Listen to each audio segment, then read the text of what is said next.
ಇದರಲ್ಲಿ ನಮ್ಮಲ್ಲಿರುವಂತಹ ಪಂಚಪರಿವರ್ತನೆಗಳು, ಆ ಪಂಚಪರಿವರ್ತನೆಗಳಲ್ಲಿ ಐದು ವಿಷಯಗಳಿದ್ದಾವೆ.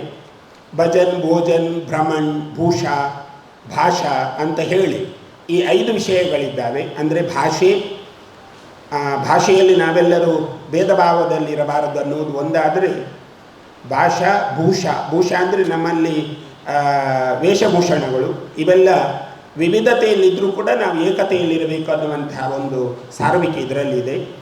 ಆಮೇಲೆ ಭೋಜನ್ ಅಂದರೆ ಆಹಾರ ವಿಷಯದಲ್ಲೆಲ್ಲ ನಾವು ಒಂದು ಐಕ್ಯಮತ್ಯದಲ್ಲಿ ಏಕತ್ರಯವಾಗಿ ಅದನ್ನು ಸರಿಯಾಗಿ ಬಳಸಿಕೊಳ್ಳಬೇಕನ್ನುವ ನಿಟ್ಟಿನಲ್ಲಿ ಈ ಒಂದು ಪಾತ್ರ ಇದೆ.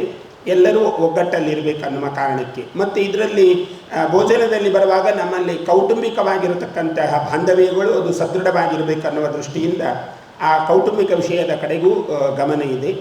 ಇನ್ನು ಭೂಷಣ್ ಅಂದರೆ ನಮ್ಮಲ್ಲಿರುವಂಥ ವೇಷಭೂಷಣಗಳು. ಆಮೇಲೆ ಭ್ರಮಣ್ ಅಂದರೆ ಎಲ್ಲರೂ ಒಟ್ಟಿಗೆ ಇದ್ದುಕೊಂಡು ಕ್ಷೇತ್ರಗಳನ್ನು ಸಂಚರಿಸುವುದು ಅಥವಾ ಬೇರೆ ಬೇರೆ ಪ್ರದೇಶಗಳಿಗೆ ಭೇಟಿ ಕೊಡುವುದು, ಅಲ್ಲಿಯ ಸಂಸ್ಕೃತಿ, ಅಲ್ಲಿಯ ಸಂಸ್ಕಾರ ಮತ್ತು ಅಲ್ಲಿಯ ವಿಚಾರಗಳನ್ನು ಮೈಗೂಡಿಸಿಕೊಳ್ಳುವುದರ ಮೂಲಕ ಅದನ್ನು ಅರಿತುಕೊಳ್ಳುವ ವಿಷಯಕ್ಕಾಗಿ ಭ್ರಮಣ್ ಅನ್ನುವಂತಹ ಒಂದು ಕಾರ್ಯವೂ ಕೂಡ ಇದೆ. ಅದರಲ್ಲಿ ಭವನ್ ಅನ್ನುವಂತಹ ಒಂದು ವಿಷಯವೂ ಸೇರಿಕೊಂಡಿದೆ. ಅದರಲ್ಲಿ ಭವನ್ ಅನ್ನುವಂಥ ವಿಷಯದಲ್ಲಿ 2-3 ವಿಚಾರಧಾರೆಗಳಿದ್ದಾವೆ. ಒಂದು, ನಮ್ಮ ನಾಗರಿಕತೆಯನ್ನು ಬಲಪಡಿಸುವ ನಿಟ್ಟಿನಲ್ಲಿ ನಮ್ಮಲ್ಲಿರುವಂತಹ ಕಾನೂನುಗಳ ಮೇಲಿರುವಂತಹ ಶ್ರದ್ಧೆಗಳು ಅದನ್ನು ಸದೃಢವಾಗಿ ನಡೆಸಿಕೊಳ್ಳಬೇಕು. ಸಮಾಜದಲ್ಲಿ ಆ ಎಲ್ಲ ವಿಷಯಗಳು, ಸಾಮಾಜಿಕ ಸಾಮರಸ್ಯ, ಅದರಲ್ಲಿ ಪರಿಸರ ಸಂರಕ್ಷಣೆ ಅಂತ ಒಂದು ವಿಷಯವೂ ಇದೆ. ಅಲ್ಲಲ್ಲಿ ವನಗಳನ್ನು ಬೆಳೆಸುವಂಥದ್ದು, ಗಿಡಮರಗಳನ್ನು ಪೋಷಿಸುವಂಥದ್ದು, ಉತ್ತಮವಾದಂತಹ ಗಾಳಿಯನ್ನು ಪಡೆಯುವಂಥದ್ದು, ಇದು ಕೂಡ ಅದರಲ್ಲಿ ಅಡಕವಾಗಿದೆ. ಆಮೇಲೆ ಸ್ವದೇಶಿ ವಿಷಯ ಕೂಡ ಅಲ್ಲಿ ಅಡಕವಾಗಿದೆ. ಅದರಲ್ಲಿ ನಮ್ಮಲ್ಲಿ ತಯಾರಾಗುವಂತಹ ವಸ್ತುಗಳನ್ನು ನಾವು ಉಪಯೋಗ ಮಾಡಬೇಕು, ಹೆಚ್ಚಾಗಿ ವಿದೇಶಿ ವಸ್ತುಗಳಿಗೆ ಜೋತು ಬೀಳಬಾರದು ಅನ್ನುವಂತಹ ವಿಷಯಗಳು ಕೂಡ ಇದರಲ್ಲಿ ಅಡಕವಾಗಿ, ಒಟ್ಟು ಈ 5 ವಿಷಯಗಳು. ಅದರಲ್ಲಿ ಒಂದು ವಿಶೇಷವಾಗಿರತಕ್ಕಂಥದ್ದು ನಾಗರಿಕ ಕರ್ತವ್ಯ. ಸಾಮಾನ್ಯವಾಗಿ ನಮ್ಮಲ್ಲಿ ಶಿಸ್ತು ಪಾಲನೆ ಅನ್ನುವಂಥ ವಿಷಯಗಳಿದ್ದಾವೆ.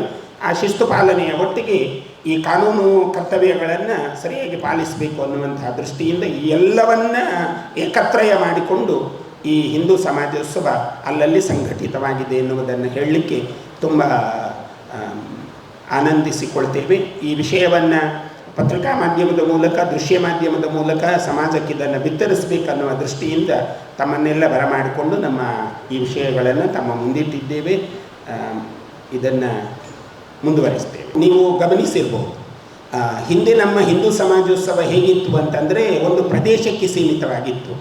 ಒಂದು ಪ್ರದೇಶ ಅಂದರೆ ಈಗ ನಾವು ನಮ್ಮ ಭಾಗದಲ್ಲಿ ಮಂಗಳೂರು ಅನ್ನುವ ಕೇಂದ್ರ ಮೈದಾನದಲ್ಲಿ ನಾವು ಮಾಡಿದರೆ, ಆ ಮೈದಾನಕ್ಕೆ ಕಾಸರಗೋಡು, ಕೊಡಗು ಈ ಭಾಗ ಮತ್ತು ನಮ್ಮ ದಕ್ಷಿಣ ಕನ್ನಡ, ಉಡುಪಿ ಹೀಗೆಲ್ಲ ಒಂದು ಕಡೆ ಸೇರ್ತಾ ಇತ್ತು. ಇಲ್ಲಿ ಹೇಗೆ ಅಂತಂದರೆ ನಮ್ಮ ವಿಚಾರಧಾರೆಗಳು ಮಾಧ್ಯಮಗಳ ಮೂಲಕ ಮಾತ್ರ ಮುಟ್ತಾ ಇತ್ತು, ಮಾಧ್ಯಮಗಳು ಅದನ್ನು ವಿಸ್ತರಿಸ್ತಾ ಇದ್ದು. ಇವಾಗ ಹೇಗಾಗಿದೆ ಅಂತಂದರೆ ಒಂದು ಮಂಡಲ ಅಂತ ಹೇಳಿ ಅಲ್ಲಿಯ ಪ್ರದೇಶವನ್ನು, ಒಂದು 5 ಪ್ರದೇಶವನ್ನು ಜೋಡಿಸಿಕೊಂಡು ಒಂದು ಸಮಾಜೋತ್ಸವ. ಈಗ ತಾವು ಕೇಳಿರುವಂಥ ಪ್ರಶ್ನೆ ಬಹಳ ಅತ್ಯಪೂರ್ಣ ಪ್ರಶ್ನೆ. ಇಲ್ಲಿವರೆಗಿನ ವಿಚಾರಗಳಲ್ಲಿ ನಾವು ಗಮನಿಸಿದಾಗ ನಮ್ಮಲ್ಲಿ ಈ ಮೇಲುಕೀಳು, ಸ್ಪೃಶ್ಯ ಇದೆಲ್ಲ ಬಹಳ ಕಾಲದಿಂದ ಇತ್ತು. ಯಾವಾಗ ನಮಗೆ ಸಂಘ ಬೆಳವಣಿಗೆ ಆಯಿತು, ಅಲ್ಲಿಂದ ಮೇಲೆ ಇದು ಕಳಚ್ತಾ ಈಗ ಹೆಚ್ಚು ಕಡಿಮೆ 1-2% ಉಂಟು ಅಂತ ಒಪ್ಪಿಕೊಳ್ಳದಿರಲಿಕ್ಕೆ ಸಾಧ್ಯ ಇಲ್ಲ. ಇಲ್ಲವೇ ಇಲ್ಲ ಅಂತ ಹೇಳುವ ಸ್ಥಿತಿ ಇಲ್ಲ, ಉಂಟು. ಆದರೆ ನಮ್ಮ ಕಾಲಘಟ್ಟದಲ್ಲಿ ಇವತ್ತಿನ ಈ ಪರಿಸ್ಥಿತಿಯಲ್ಲಿ ನಾವು ತಳಮಟ್ಟಕ್ಕೆ ಹೋಗ್ತಾ ಇರುವುದರಿಂದ, ವಸತಿ ಪ್ರದೇಶಗಳನ್ನು ನಾವು ಆಯ್ಕೆ ಮಾಡಿರುವುದರಿಂದ ಇದಕ್ಕೆ ಹೆಚ್ಚು ಒತ್ತು ಕೊಟ್ಟು ಅದನ್ನು ಅಳಿಸಬೇಕು ಅಂತಲೇ ಹೊರಟಿದ್ದೇವೆ. ಸುದ್ದಿ ಚಾನಲ್, ಕ್ಷಣ ಕ್ಷಣದ ಸುದ್ದಿಗಾಗಿ.